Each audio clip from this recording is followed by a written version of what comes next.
Hi, this is Indy from Indira Inverts. I'm going to inform you guys on the species Grammostola rosea from the subfamily Theraphocenae. The Grammostola rosea species was found in Chile in 1837. They have about 100 to 200 slings from one egg sac. This was my first tarantula species, and since then I've always had one in my collection. They're docile and hardy spiders in my experience, but depending on the individual, when talking about tarantulas, it depends on the individual tarantula.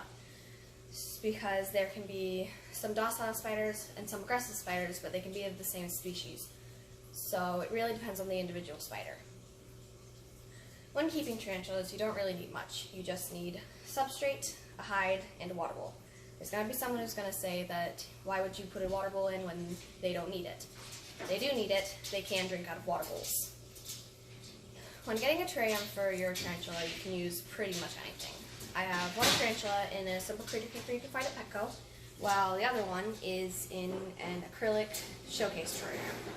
I recently added a bit more substrate to my tarantulas, and they seem like they're doing better, so I would suggest that. When feeding, I try to feed my spiders about once a week. When you feed them, what you feed them depends on your preference and availability. I prefer crickets because they're easy to keep and they don't burrow, but depending on availability of crickets, we can use mealworms. But I don't like mealworms because I feel like the tarantulas don't get to them in time before they disappear. So I prefer crickets. You can also use cockroaches, but in my experience, cockroaches are quite good at getting out of enclosures, so my mom doesn't let me use them anymore. When feeding slings, I would suggest waxworms because they're smaller than mealworms, and if they're really tiny, you can also use flightless fruit flies. That's my summary on the Grammostola rosea species.